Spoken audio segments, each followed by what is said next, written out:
जय गुरु जी। गुरु जी के सबसे पहले गुरु जी के दर्शन हुए ईयर 1998 में। उसका कारण ऐसा था, जो अक्सर होता है जब हम लोग को दुख आता है, किसी तरह का कष्ट होता है, तो हम गुरु के पास पहुंच जाते हैं।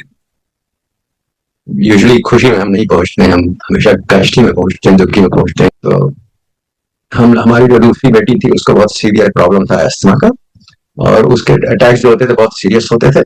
इतने सीरियस होते थे कि वेरी ऑफन हम लोग को बहुत अक्सर ऐसा लगता था कि पता नहीं बच पाएगी कि नहीं। और उस समय बेटी की करीब उसके she was 17 years old at that time, ये 1998 दिसंबर की बात कर रहे हैं। और उसको 2 साल बाद कॉलेज यूनिवर्सिटी में जाना था, यूएस में। तो मेरा एक्सपर्ट असाइनमेंट था उस समय सिंगापुर में। तो मैं बहुत दुविधा में रहता था कि हम लोग तो पेरेंट्स हैं, और थोड़ा इंट्यूशन रहता था कि बेटी का कब अटैक होने वाला है। दवाइयां तैयार रहती थी, नेबुलाइजर तैयार रहता था, कार तैयार रहती थी, मालूम था कि हॉस्पिटल कहाँ है, तुरंत पहुंच जाते थे। तो दुविधा में रहता था कि अगर जब ये यूनिवर्सिटी जाएगी तो इसको कौन देखेगा, जब इसके अटैक्स होंगे तो उसके पास पता नहीं कौन रहेगा अभी कि नहीं रहेगा, और कोई रहेगा अभी तो क्या कर पाएगा। तो बहुत बड़ी समस्या थी हमारे लिए। तो उसी समय हम लोग 98 दिसंबर में इंडिया गए थे, कर्नाटक, वेकेशन के लिए। तो वहां पर भी बेटी को बहुत सीवियर अटैक हो गया, पर गुरु जी की कृपा से ठीक हो गई। उसके बाद हम लोग दिल्ली आए। हमारे चाचा जी दिल्ली में रहते हैं, श्री प्रकाश सिंह। उनको मालूम था हमारी क्या समस्या है, क्या प्रॉब्लम्स है। तो उन्होंने हमसे कहा, अगर तुम्हारी श्रद्धा है तो अपने गुरु जी के पास ले चलूंगा, और गुरु जी की कृपा होगी तो बेटी ठीक हो जाएगी। तो उस समय तो कोई भी कुछ भी कहता तो मैं तैयार था बेटी के लिए करने के लिए। तो तुरंत तैयार हो गए हम लोग। तो चाचा जी ने कहा, अच्छा दोपहर को समय दिया कि इतने बजे आ जाना, हम लोग चलेंगे। उन्होंने कुछ नहीं बताया गुरु जी के बारे में, हम लोगों ने कुछ पूछा भी नहीं। जब हम लोग एम्पायर स्टेट पहुंचे तो उन्होंने जब प्रणाम किया गुरु जी को, हाँ तो हम लोगों ने भी प्रणाम किया। तो गुरु जी इमीडिएटली, अशोक आ गया, बड़े खुश थे गुरु जी।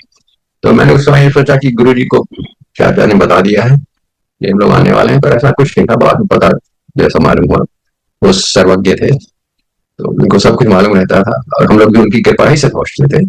अचानक नहीं पहुंच जाते थे, गुरु जी जब बुलाते थे तभी हम पहुंच पाते थे। क्योंकि हम लोग एक समस्या के कारण पहुंचे थे, तो उषा काफी इमोशनल थी, और उन्होंने काफी गुरु जी को बताना शुरू कर दिया अपनी समस्या के बारे में। और उसके बाद बस गुरु जी के मुंह से शब्द निकले, कल्याण कीता। तो उसके बाद बेटी ठीक हो गई। अच्छा, उस समय ऐसा कार्यक्रम होता था कि गुरु जी प्रसाद देते थे, कड़ा प्रसाद। तो हम लोग लाइन में खड़े होकर कड़ा प्रसाद लेते थे, और फिर बाहर जाके हाथ धोते थे, और फिर अंदर आके फिर से बैठते थे। तो उस समय जब बाहर जाते थे, हाथ धोते थे, तो थोड़ा मौका मिल जाता था एक दूसरे से थोड़ा टू जस्ट एक्सचेंज इन्फॉर्मेशन। फिर जब बाहर गए तो चाचा जी तो दूर बैठे हुए थे, उन्होंने पूछा कि गुरु जी ने क्या कहा। तो उषा ने कहा, गुरु जी ने कहा कल्याण गीता। चाचा जी बहुत खुश, उन्होंने कहा कि अरे बेटी तो ठीक हो गई। तो मुझे तो बिल्कुल विश्वास नहीं हुआ। मैंने कहा, ये कैसी बात है, मतलब गुरु जी ने कुछ किया नहीं, कोई उसको दवा नहीं दी, कुछ नहीं किया, बस कल्याण गीता बोला। But that was absolutely the truth. उसके बाद बेटी बिल्कुल भी she was in perfect health. After that there was no problems with asthma, and actually उसकी और भी छोटी मोटी जो भी प्रॉब्लम थी वो सब ठीक हो गई। तो ये गुरु जी की कृपा का हम लोग को अनुभव हुआ एकदम पहली बार। ये भी मैं बताना चाहता हूँ कि उस समय हम लोगों ने तो चाय प्रसाद भी नहीं लिया था, लंगर भी नहीं लिया था। तो ये गुरु जी की कृपा के लिए कुछ भी नहीं आवश्यक है। जब गुरु जी की कृपा है, जब उनका मन है, वो कहीं भी हो, कहीं से भी आशीर्वाद दे सकते हैं, कुछ भी कर सकते हैं, सर्वज्ञ है, सब कुछ है। तो भगवान के जितने मतलब गुण है, सब हमारे गुरु जी में हमें पाए।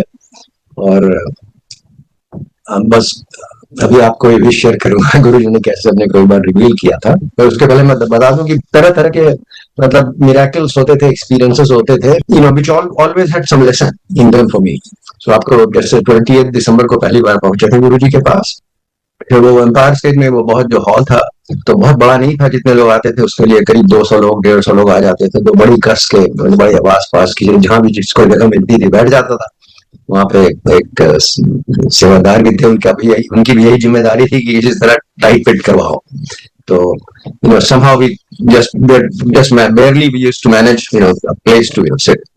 तो जैसे पहली बार गए तो हमें कहीं और जगह मिली, उषा और बेटी को कहीं और जगह मिली, चाचा और चाची को कहीं और जगह मिली।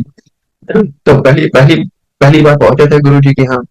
तो बहुत कंफर्टेबल हम नहीं थे, बड़ा नया एनवायरनमेंट था, कोई जान पहचान का नहीं था कुछ। और जो कुछ एक्सपेक्ट कर रहे थे वैसा भी नहीं हुआ। जैसे गुरु जी को मैं एक्सपेक्ट कर रहा था कि कोई वृद्ध पुरुष होंगे, कुछ सफेद वस्त्रों में या गेरुआ वस्त्र में बैठे होंगे, और शांति होगी बिल्कुल। वहां पे तो बिल्कुल डिफरेंट माहौल था। गुरुजी तो एकदम he was so young and so dressed in such colourful beautiful clothes, और बहुत कस कस के म्यूजिक चल रहा था। तो उससे मेरे बगल में कोई एक और आके बैठ गए। तो उन्होंने कहा कि आपको गुरु जी के बारे में कुछ मालूम है? तो मैंने कहा नहीं। तो फिर उन्होंने अपना इंट्रोडक्शन देना शुरू कर दिया। उन्होंने कहा मेरा नाम मेजर ज्ञान सिंह है, मैं राजपूत रेजिमेंट का हूँ, मैं अजमेर का रहने वाला हूँ, और मैं गुरु जी को 17 साल से जानता हूँ, और गुरु जी की संगत में मैं हमेशा रहता हूँ, और मेरी पोस्टिंग गुरु जी ऐसी जगह करवा देते हैं जहां पे उनकी संगत होती है, जिससे मैं उनकी संगत नहीं मिस करता। तो जैसे वो बात करे तो मुझे बहुत अच्छा लगा, क्योंकि एक तो उन्होंने हिंदी बोलना शुरू कर दिया, तो हमारी मातृभाषा है। और उन्होंने फिर कहा कि वो राजपूत हैं, तो हम लोग भी राजपूत हैं, तो सडनली किनशिप डेवलप। फिर उनका राजपूत रेजिमेंट में है और आर्मी में है, तो मेरी family members are in the army. तो बड़ा अच्छा लगने लगा, हमें ऐसा लगने लगा कि मतलब कोई बड़ा मेरा खास मित्र, कोई परिवार का सदस्य दोनों आके बैठ गया बगल में। तो उन्होंने कहा कि आपको गुरु जी के बारे में कुछ मालूम है? मैंने कहा नहीं। तो उन्होंने कहा आपको गुरु जी के बारे में कुछ जानना चाहते हैं? मैंने कहा हाँ। तो उन्होंने बताना शुरू किया गुरु जी के बारे में, और कोई ऐसी चीज, मतलब कोई अनोखी चीज नहीं बताई। ही वॉज डिस्क्राइबिंग भगवान, गॉड की जो क्वालिटीज हैं वो डिस्क्राइब कर रहे थे गुरु जी के लिए। जैसे कह रहे थे कि आप कहीं भी बैठे हो, आप बिल्कुल परेशान नहीं हुई कि आप गुरु जी के पास या दूर है, आप कहीं भी हो, गुरु जी आपके साथ है। गुरु जी, आप मालूम है, बिल्कुल आपको मॉनिटर कर रहे हैं, वो आपको देख रहे हैं। और आपको ये भी नहीं कभी सोचना चाहिए कि गुरु जी से अगर आप बात नहीं कर पाए तो उन्होंने आपको बताने का मौका नहीं दिया। वो सर्वज्ञ है, वो अंतर्यामी है, उनको सब कुछ मालूम है, उनको ये भी मालूम है क्या सोच रहे हैं, हमारे दिमाग में क्या है। इस तरह की बातें वो करते जा रहे थे। तो बड़ा अच्छा लग रहा था। फिर कोई नई बात तो नहीं थी, जैसा मैंने बताया, कोई अनोखी बात तो नहीं थी, और मुझे बहुत अच्छा लग रहा था। मन कर रहा था बस ये बोलते जाए, मैं सुनता जाऊं। अच्छा, उस समय जैसा कार्यक्रम होता था, मैंने बताया कि हम लोग उठते थे कड़ा प्रसाद के लिए, फिर बाहर जाके हाथ धोते थे, फिर बैठते थे, और अगर लंगर था तो लंगर के लिए फिर उठते थे, फिर लंगर खाने के बाद फिर दूसरी जगह जहाँ भी बैठने को जगह मिलती थी वहां बैठते थे आप हाथ धोने के बाद। तो इस तरह से कई कई बार मतलब डिस्ट्रप्शन होते थे, और फिर बाद में आके हम लोग फिर बैठा करते थे। और चूंकि भीड़ इतनी ज्यादा रहती थी, क्योंकि ये कभी कोई मतलब नो सर्टेनिटी आप कहाँ बैठेंगे और आपके साथ कौन बैठेगा। परिवार के सदस्य एक साथ आते थे, एक साथ बैठने को नहीं मिलता था। तो जैसा मैंने पहले बताया, मैं कहीं और बैठा था, उषा और बेटी कहीं और बैठी थी, चाचा और चाची कहीं और बैठे थे। परंतु ये बड़ी आश्चर्यजनक बात हुई जो उस समय मैं सोच नहीं रहा था, कि हर after every change in seating arrangement, major Gyan Singh was always next to me. मतलब हम उठे कड़ा प्रसाद के लिए, कड़ा प्रसाद लिए, हाथ धो के फिर बैठे, कहीं और जगह मिली मुझे, पर मेजर ज्ञान सिंह बगल में आ गए। लंगर अगर उस समय था मुझे याद नहीं, तो अगर लंगर के लिए उठे, उसके बाद हाथ धोया, फिर आके बैठे, तो फिर मेजर ज्ञान सिंह बगल में बैठे थे। तो ये कार्यक्रम 28 दिसंबर, 29 दिसंबर, 30 दिसंबर तक चला। On all 3 days major Gyan Singh was sitting next to me from the beginning to the end. मतलब हम लोग करीब 3 घंटे शायद करीब रहे होंगे हर दिन, और ज्यादा भी रहे हो। तो imagine for 9 hours he kept talking about Guru ji, and उन्होंने कोई नई बात नहीं कही, कोई ऐसी बात नहीं कही बड़ी कोई मुझे अनोखी बात लग रहा था भगवान को डिस्क्राइब कर रहे हैं। तो मुझे इतना अच्छा लग रहा था, मुझे लग रहा था I am listening to the best symphony in the world, और ये this symphony should never end. तो बहुत अच्छा लगा, मुझे बहुत अच्छा लगा। अच्छा, वो तो अच्छा भी, इसलिए मैं आपको ये एक्सपीरियंस बता रहा हूँ कि उसके बाद जब बेटी ठीक हो गई, तो हम जब भी मौका मिलता था चले जाते थे गुरु जी के दर्शन के लिए। मुझे बहुत अच्छा लगता था। मतलब हमारी जो सबसे बड़ी समस्या थी जीवन की, वो उसको हमें गुरु जी ने ठीक कर दिया। एक दिन मुझे एकदम से ख्याल आया कि वो मेजर ज्ञान सिंह तो कहते थे कि वो हमेशा गुरु जी की संगत में होते हैं, और मैं इतनी बार आ चुका हूँ, इतने दिन मैं गुरु जी की संगत में रह चुका हूँ, मैंने मेजर ज्ञान सिंह को सुबह कभी देखा ही नहीं। तो मैंने कहा मेजर ज्ञान सिंह को क्या हो गया? तो उसके बाद मैंने एक सेवादार से पूछा कि यहाँ मेजर ज्ञान सिंह नहीं दिखाई दे रहे, लोग आजकल में आ नहीं रहे हैं। तो उन्होंने कहा उनको तो कोई मालूम नहीं कोई मेजर ज्ञान सिंह है।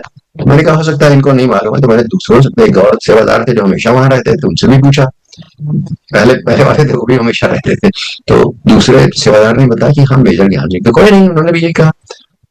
तब मुझे समझ में आया कि मेजर ज्ञान सिंह तो है ही नहीं। मेरे मन में बड़ी उत्सुकता थी गुरु जी के बारे में जानने के लिए।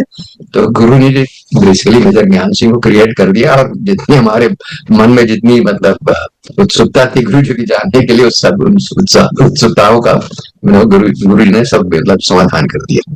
तो ये इसलिए बताना चाहता था, गुरु जी जो मन चाहता था कर देते थे। तो आपको एक एग्जाम्पल दिया है, एक एग्जाम्पल और देता हूँ। नेक्स्ट टाइम जब हम गए थे गुरु जी के दर्शन के लिए आफ्टर दिसंबर 98, तो चाचा जी ने हमें दे दिया था गुरु जी का फोन नंबर। और मुझे मालूम ही था कहाँ रहे हैं गुरु जी, एम्पायर से बिल्डिंग में, दिल्ली गुड़गांव रोड पर। तो मैंने कहा मैं खुद ही चला जाऊंगा, तो होटल में था मैं। तो टैक्सी मैंने ली, और टैक्सी वाले को मैंने बताया डायरेक्शन। उसमें मैंने शायद कुछ गलती कर दी, क्योंकि वो भी बड़ा चौराहा पहुंचा, पर वो जब गुड़गांव की तरफ गया तो ही took a different route. It was a different road. उसके बगल में अब घर वर जो भी थे वो पुरानी थे, हवेलियां भी थी। तो मुझे लगने लगा हम लोग गलत रोड पे। तो मैंने कहा ये तो गलती हो गई, नहीं तो हम लोग गलत रोड पे आ गए। मैंने कहा फिर वापस चलो। वापस चलते समय में फिर मैंने जो फोन नंबर दिया था गुरु जी का चाचा जी ने, उस पर मैंने कॉल किया।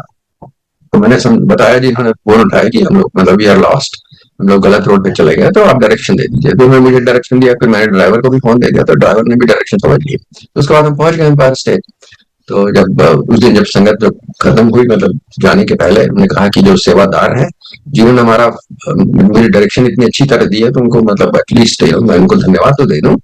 तो मैंने किसी से पूछा कि वहां पे एक सेवादार थे कि मैंने फोन किया था, और किसी ने मुझे बहुत अच्छी तरह डायरेक्शंस दिए, तो मैं I want to thank you. तो वो जिनसे पूछा था वो तो बड़े आश्चर्य में हो गए, कह रहे आपने फोन किया और किसी ने उठाया?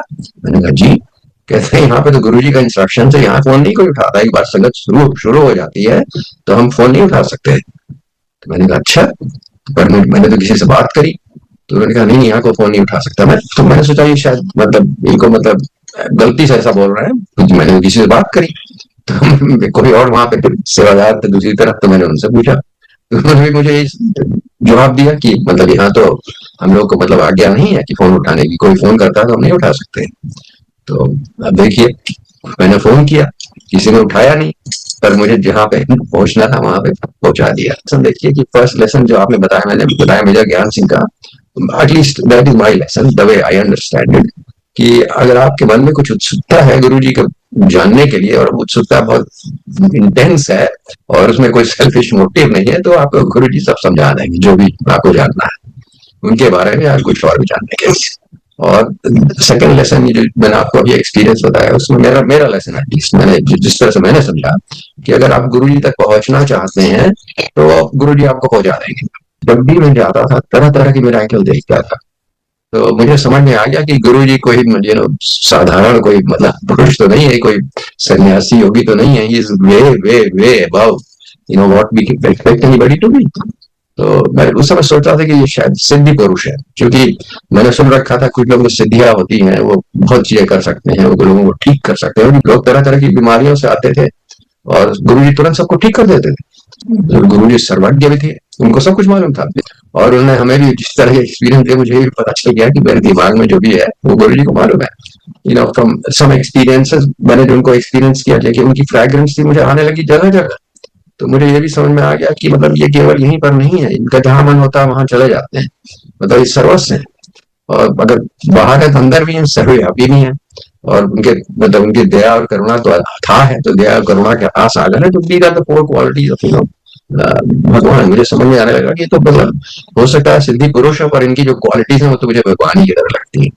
तो उस समय मुझे एक बात का काफी मतलब क्वेश्चन था, मेरे दिमाग में रहता था अक्सर, कि पता नहीं गुरु जी सोते कब है। क्योंकि ऐसा होता था कि गुरु जी की जो संगत थी वो बहुत देर तक रात को चलती रहती थी। हम लोग सिंगापुर से जाते थे, शायद गुरु जी दया करते हो, तो हम लोग को काफी देर तक बैठे रहने देते थे, और उसमें 2 बज जाते थे, कभी कभी 3 बज जाते थे। तो हम यही सोचते थे अक्सर कि हम लोग मतलब कोई संगत यहाँ पर रहती है 2 बजे तक 3 बजे तक। और उसके बाद सेवादारों ने मुझे बताया गुरु जी पाठ करते हैं। तो उसके बाद पता चला कि गुरु जी पाठ करते हैं। तो पाठ करते हैं तो फिर उसके बाद सुबह हो जाती होगी, तो उसके बाद गुरु जी की दिनचर्या शुरू हो जाती होगी। तो गुरु जी सोते कब होंगे? मतलब मैं बच्चों की तरह मतलब ऐसे सोचता रहता था कि गुरु जी को मतलब डज एवर से, क्योंकि जैसे आपने अगर गीता पढ़ी है तो उसमें कृष्ण भगवान को भी that was one of the this traits, he didn't used to sleep. मैंने कहा इससे पूछना चाहिए, पर गुरु जी के ये भी इंस्ट्रक्शन है कि गुरु से अपने कुछ पूछते नहीं है। तो मैं हेजिटेट करता था, मैंने कभी पूछा नहीं। परंतु एक दिन मैं गुरु जी के साथ अकेला बैठा था, जब अक्सर गुरु जी मौका नहीं देते, तो उस दिन मेरे मन से रहा नहीं, चुपचाप मैंने गुरु जी से पूछा।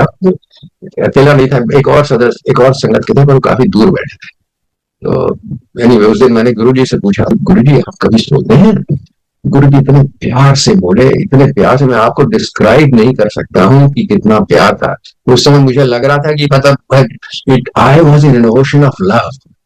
अब मैं आपको फीलिंग नहीं डिस्क्राइब कर सकता। गुरु जी का प्यार इतना ज्यादा था कि मैं बता नहीं सकता। उतने प्यार से उन्होंने बोला, और क्या बोला मैं आपको एग्जैक्ट वर्ड्स उनके बताता हूँ। उन्होंने बोला, मैं सोऊंगा तो सृष्टि को कौन देखेगा।